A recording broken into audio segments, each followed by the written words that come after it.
नमस्कार, मैं आपकी दोस्त वंदना। आपका वाणी चैनल पर स्वागत है। यह मेरा एक प्रयास है आप सबको साहित्य से जोड़ने की और इस कथानक के परिदृश्य में आप सबको पहुंचाने की। इसके लिए आप हमसे जुड़िए और हमारे चैनल को लाइक शेयर सब्सक्राइब करें। तो फिर आज हम शुरू करते हैं प्रेमचंद जी का उपन्यास गबन। उस स्नेह में आंचल में रोकर उसकी बाल आत्मा को कितना संतोष होता था, कितनी जल्द उसकी सारी मनोव्यथा शांत हो जाती थी। आह, वो आधार भी अब नहीं। महाराज ने आकर कहा, सरकार, भोजन तैयार है, थाली परसो। रतन ने उसकी ओर कठोर नज़रों से देखा। वह बिना जवाब की अपेक्षा किए चुपके से चला गया, मगर एक ही क्षण में रतन को महाराज पर दया आ गई। उसने कौन सी बुराई की जो भोजन के लिए पूछने आया? भोजन भी ऐसी चीज़ है जिसे कोई छोड़ नहीं सके। वह रसोई में जाकर महाराज से बोले, तुम लोग खा लो महाराज, मुझे आज भूख नहीं लगी है। महाराज ने आग्रह किया, दो ही फुलके खा लीजिए सरकार। रतन ठिठक गई। महाराज के आग्रह में इतनी सहृदयता, इतनी संवेदना भरी हुई थी कि रतन को एक प्रकार की सांत्वना का अनुभव हुआ। यहाँ कोई अपना नहीं है, यह सोचने में उसे अपनी भूल प्रतीत हुई। महाराज ने अब तक रतन को कठोर स्वामिनी के रूप में देखा था। वही स्वामिनी आज उसके सामने खड़ी मानो सहानुभूति की भिक्षा मांग रही थी। उसकी सारी सद्वृत्तियाँ उमड़ उठीं। रतन को उसके दुर्बल मुख पर अनुराग का तेज नजर आया। उसने पूछा, क्यों महाराज, बाबूजी को इस कविराज की दवा से कोई लाभ हो रहा है? महाराज ने डरते डरते वही शब्द दोहरा दिए जो वकील साहब से कहे थे। कुछ कुछ तो हो रहा है, लेकिन जितना होना चाहिए उतना नहीं। रतन ने अविश्वास के अंदाज से देखकर कहा, तुम भी मुझे धोखा देते हो महाराज। महाराज की आंखें डबडबा गईं। बोले, भगवान सब अच्छा ही करेंगे बहू जी, घबराने से क्या होगा, अपना तो कोई बस नहीं है। रतन ने पूछा, यहाँ कोई ज्योतिषी न मिलेगा? जरा उससे पूछो, कुछ पूजा पाठ भी करा लेने से अच्छा होता है। महाराज ने तुष्टि के भाव से कहा, यह तो मैं पहले ही कहने वाला था बहू जी, लेकिन बाबूजी का मिजाज तो जानती हो, इन बातों से वह कितना बिगड़ते हैं। रतन ने दृढ़ता से कहा, सवेरे किसी को ज़रूर बुला लाना, सरकार चिढ़ेंगे। मैं तो कहती हूँ। यह कहती हुए कमरे में आए और रोशनी के सामने बैठकर जालपा को पत्र लिखने लगी।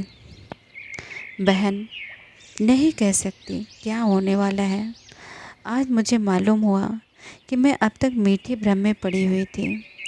बाबूजी मुझसे अब तक अपनी दशा छिपाते थे, मगर आज यह बात उनके काबू से बाहर हो गई।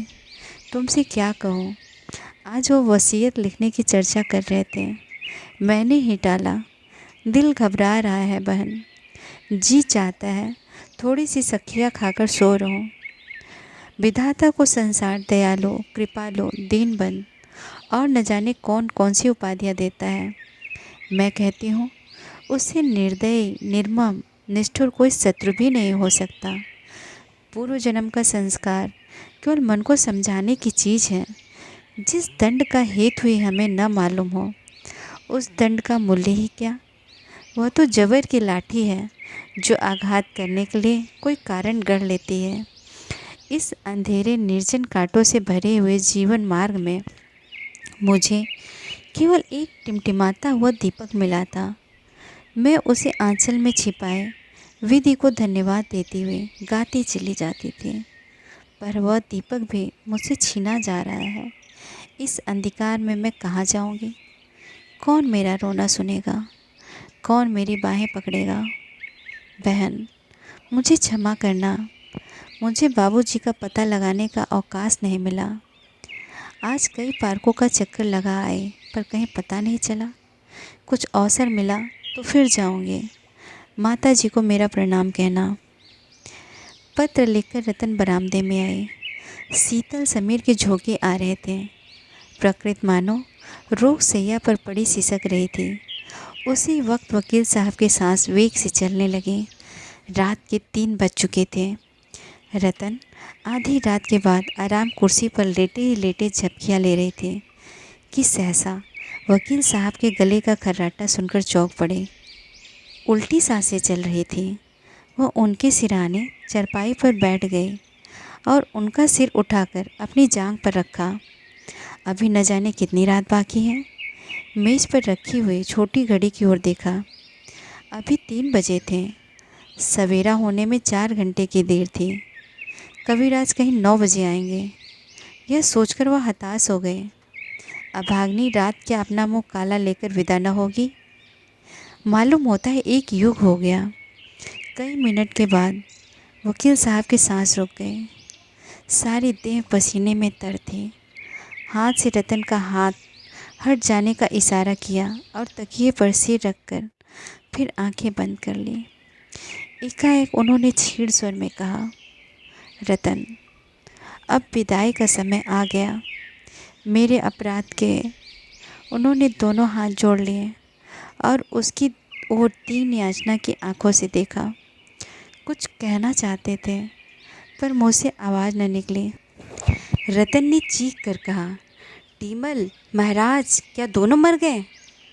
महाराज ने आकर कहा, मैं सोया थोड़ी ही था बाबूजी। क्या बाबूजी? रतन बोली, बको मत, जाकर कविराज को बुला लाओ, कहना अभी चलिए। महाराज ने तुरंत अपना पुराना ओवरकोट पहना, सोटा उठाया और चल दिया। रतन उठकर स्टोव जलाने लगी कि शायद सेक से कुछ फ़ायदा हो। उसकी सारी घबराहट, सारी दुर्बलता, सारा शोक मानो लुप्त हो गया। उसकी जगह एक प्रबल आत्मनिर्भरता का उदय हुआ। कठोर कर्तव्य ने उसकी सारी अस्तित्व को सचेत कर दिया। स्टोव जलाकर उसने रोई की गाले से छाती को सेकना शुरू किया। कोई 15 मिनट तक ताबड़तोड़ सेकने के बाद वकील साहब की सांस कुछ थमी, आवाज़ काबू में हुई। रतन के दोनों हाथ अपने गालों पर रखकर बोले, तुम्हें बड़ी तकलीफ़ हो रही है मुन्नी। क्या जानता था इतनी जल्दी यह समय आ जाएगा। मैंने तुम्हारे साथ बड़ा अन्याय किया है प्रिय। ओह, कितना बड़ा अन्याय। मन की सारी लालसा मन में रह गई। मैंने तुम्हारे जीवन का सर्वनाश कर दिया। क्षमा करना। यही अंतिम शब्द थे जो उनके मुख से निकले। यही जीवन का अंतिम सूत्र था। यही मोह का अंतिम बंधन। अभी तक महाराज का पता न था। हाँ, टीमल खड़ा था और सामने अथाह अंधकार जैसे अपने जीवन की अंतिम वेदना से मूर्छित पड़ा था। रतन ने कहा, टीमल, ज़रा पानी गर्म करोगे? टीमल ने वहीं खड़े खड़े कहा, पानी गर्म करके क्या करोगी बहू जी? गोदान करा दो। 2 बूंद गंगा जल मुँह में डाल दो। रतन ने पति की छाती पर हाथ रखा। छाती गर्म थी। उसने फिर द्वार की ओर ताका। महाराज न दिखाई दिए। वह अब भी सोच रहे थे कि कविराज आ जाते तो शायद इनकी हालत संभल जाती। पछता रही थी कि इन्हें यहाँ क्यों लाए। कदाचित रास्ते की तकलीफ़ और जलवायु ने बीमारी को असाध्य कर दिया। यह भी पछतावा हो रहा था कि मैं संध्या समय क्यों घूमने चली गई। शायद उतनी ही देर में इन्हें ठंड लग गई। जीवन एक दीर्घ पश्चाताप के सिवा और क्या है। पछतावे की 1-2 बातें थी। इस 8 साल के जीवन में मैंने पति को क्या आराम पहुंचाया। वह 12 बजे रात तक कानूनी पुस्तकें देखते रहते थे। मैं पढ़ी सोती रहती थी। वह संध्या समय भी मुवक्किलों से बातें करते थे। मैं पार्क और सिनेमा की सैर करती थी। बाज़ारों में मटर गश्ती करते थे। मैंने इन्हें धनोपार्जन के एक यंत्र के सिवा और क्या समझा। ये कितना चाहते थे कि मैं इनके साथ बैठूं और बोलूं, पर भागती फिरती थी। मैंने कभी इनके हृदय के समीप जाने की चेष्टा ही नहीं की। कभी प्रेम की दृष्टि से देखा ही नहीं। अपने घर में दीपक न जलाकर दूसरों के उजाले घर का आनंद उठाती। मनोरंजन के सिवा मुझे और कुछ सोचता ही न था। विलास और मनोरंजन, यही मेरे जीवन के 2 लक्ष्य थे। अपने जले हुए दिल को इस तरह शांत करके मैं संतुष्ट थी।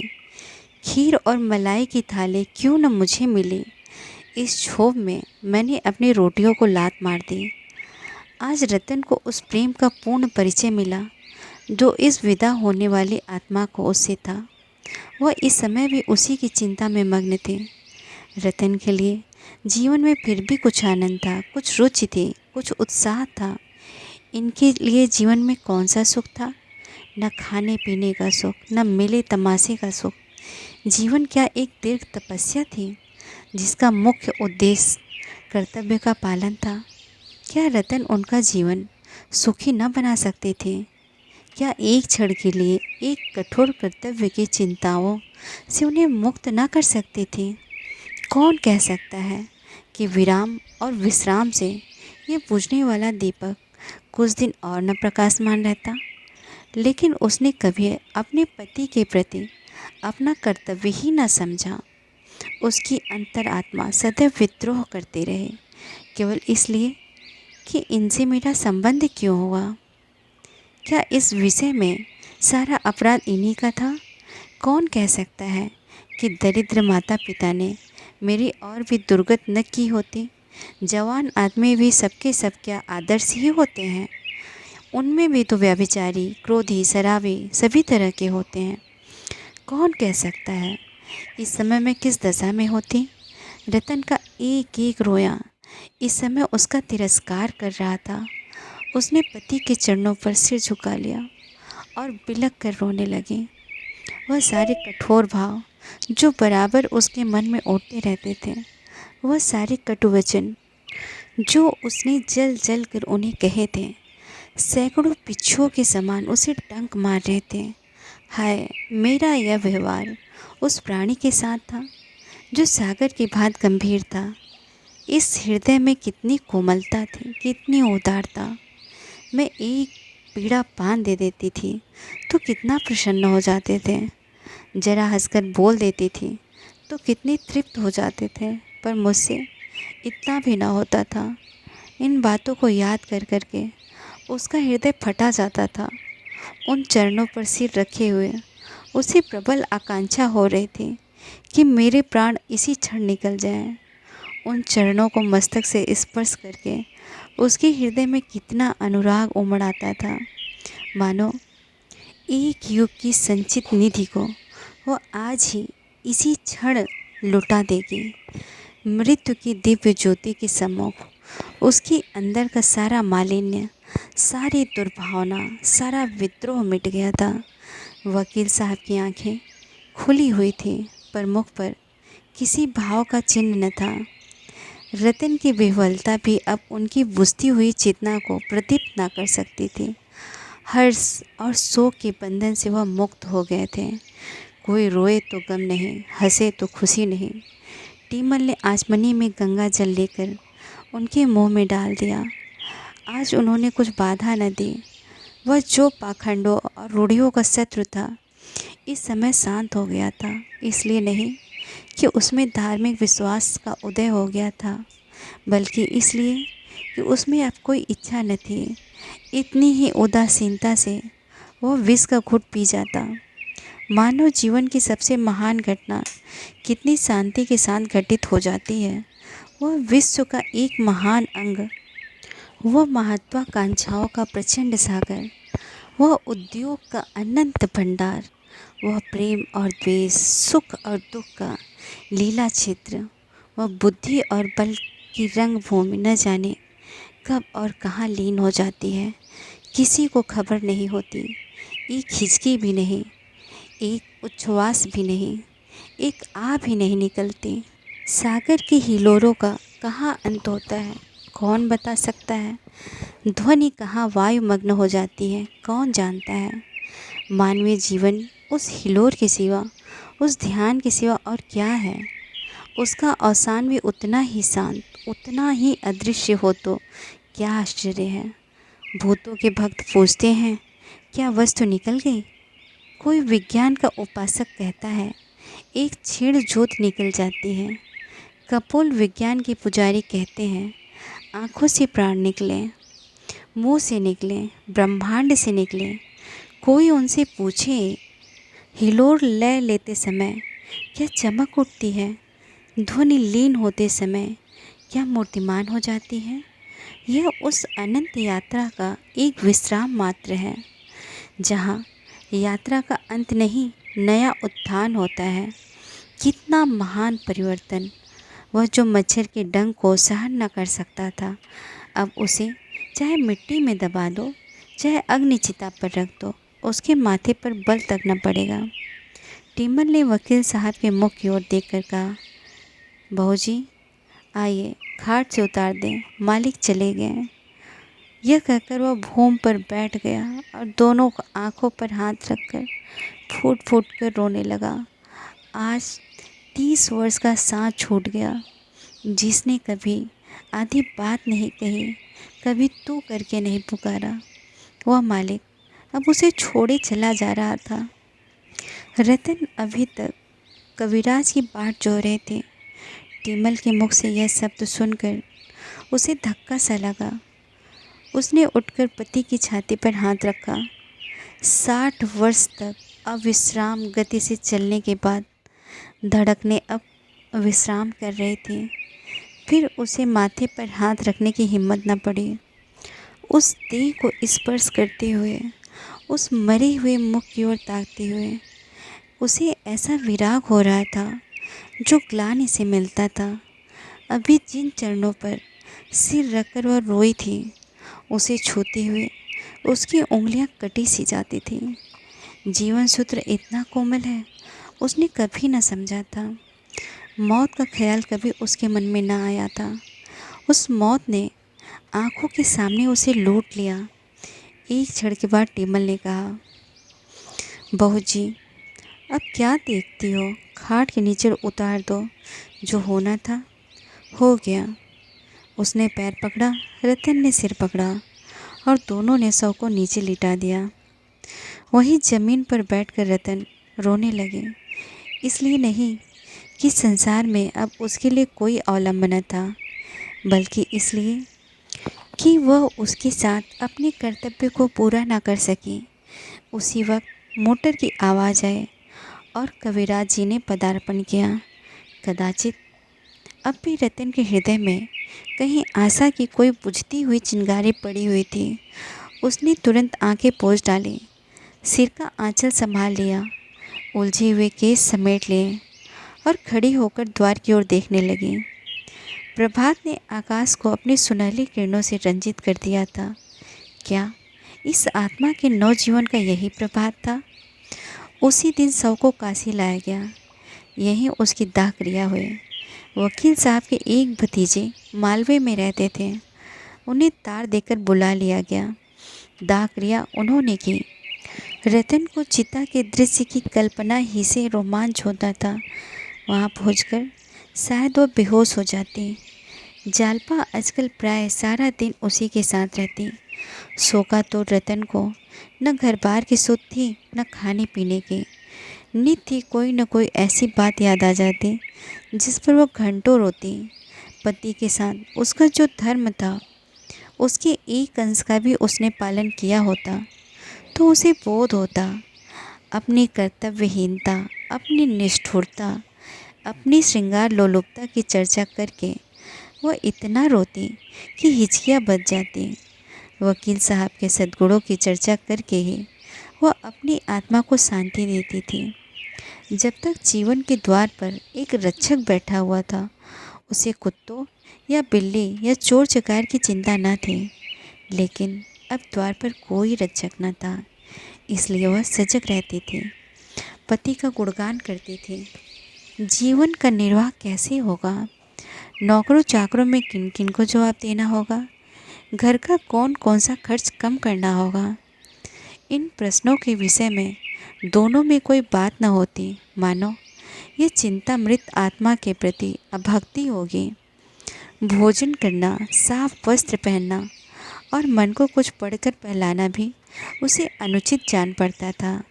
श्राद्ध के दिन उसने अपने सारे वस्त्र और आभूषण महापात्र को दे दिए।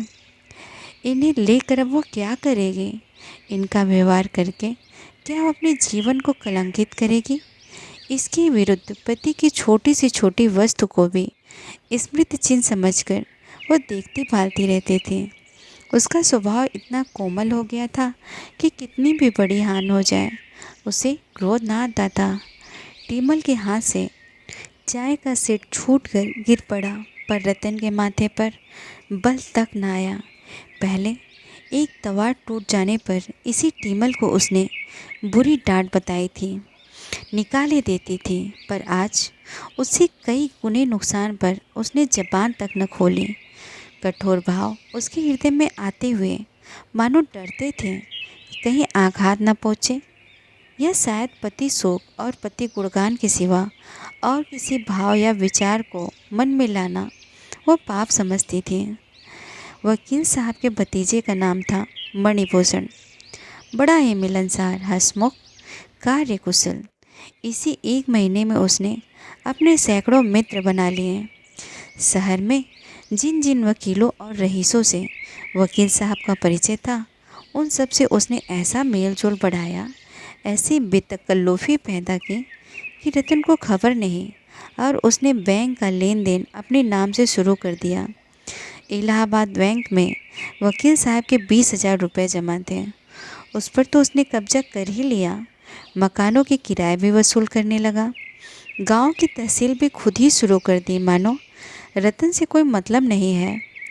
एक दिन टिमल ने आकर रतन से कहा, बहू जी, जाने वाले तो चले गए, अब घर द्वार की भी कुछ खबर लीजिए। मैंने सुना भैया जी ने बैंक का सब रुपया अपने नाम करा लिया। रतन ने उसकी ओर ऐसी कठोर कुपित नज़रों से देखा कि उसे फिर कुछ कहने की हिम्मत ना पड़ी। उसी दिन शाम को मणिभूषण ने टीमल को निकाल दिया। चोरी का इल्ज़ाम लगाकर निकाला, जिससे रतन कुछ कह भी ना सके। अब केवल महाराज रह गए। उन्हें मणिभूषण ने भांग पिला पिलाकर ऐसा मिलाया कि उन्हीं का दम भरने लगे।